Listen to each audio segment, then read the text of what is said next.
Graham Napier bagged 4 wickets for 1 run, ending with figures of 5 for 21 as Essex thrashed Durham by 6 wickets with 13.5 overs to spare, a win which keeps their dreams of a semi-final place in this season's Yorkshire Bank 40 very much alive, as are Durham's in spite of this loss. Durham batted first after winning the toss in Chelmsford, but probably wished they hadn't, as Napier got going immediately. A short ball, second up, did for Mark Stoneman. And then with his 5th, Napier had Scott Borthwick taken behind before a run had been scored by the Dynamos. Having started the match with a double wicket maiden, Napier's next over went for only a single and included the wicket of Paul Collingwood, rather comprehensively. Then to the second ball of his 3rd over, the extraordinary all-rounder produced another beauty to have Phil Mustard brilliantly caught by James Foster. After 14 deliveries, Napier had figures of 4 for 1, and that had reduced Durham to 9 for 4, Mustard with all of those runs. So they now had a job on their hands just to stay in the game, hardly what the Group B leaders would have expected after winning the toss. At least Will Smith started a recovery with some runs off Napier. A recovery which Ben Stokes tried to keep up as he deposited David Masters for a 6 with a masterful stroke. But Stokes' joy was short-lived. On 17 and with a total at 41, he was the 5th man out, his stumps being destroyed by Reece Topley. It was then 61 for 6 in the 18th over when Gordon Mutchell nicked a quick ball from Timal Mills behind.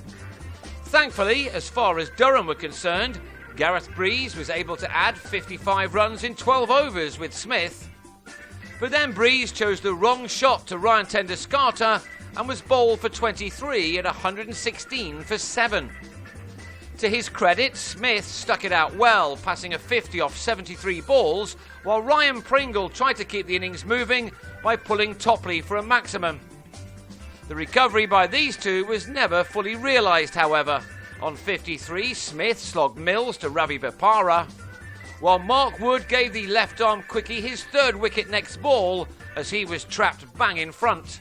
And quite rightly, it was left to Napier to come back on and finish things off by having Pringle caught in the deep.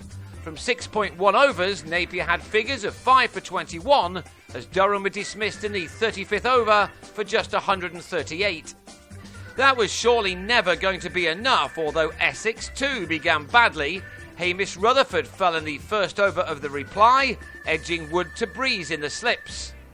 Only 19 runs were on the board when Mark Patini was legged before to Chris Rushworth, and it was 30 for 3 in the 7th as Wood got one through Greg Smith's defences.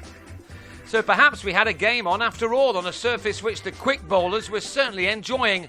But Bopara started to calm the home side's nerves down a bit as he showed his class with some shots of quality. He was soon timing the ball effectively, as was Tenduscarter, whose innings was the one which soon took the game completely away from the visitors. He's hit top form in recent weeks, and he proved that here with a real exhibition, which made you wonder why so many batsmen ahead of him had found life so difficult. After all, the Durham attack is by no means a shabby one, but Tenduscarter was equal to all that was thrown at him as he soon began to race through the numbers to make the result of this match absolutely certain by the halfway stage, by which time the total read 84 for 3. Tenduscarter raced to a 50 off 54 balls and then blasted Rushworth over the top for a 6 to soon move into the 6s and to take his partnership with Bopara to 94 in 18 overs. Bopara was out with only 15 wanted, done by a nip backer from Rushworth, which kept a fraction low. He was out for a controlled 38, leaving it to Tenduscarter to take his side home, a second 6 seeing him end on a 64 ball, 74. Thanks to him, it was a canter for the Eagles. They went past their target in only the 27th over to win by 6 wickets and to make Group B a very interesting one. Hampshire lead it with 14 points from 9, with Durham in second, a point and a quarter behind. Essex are on 12 points, but like their opponents here, have played a game more than the leaders.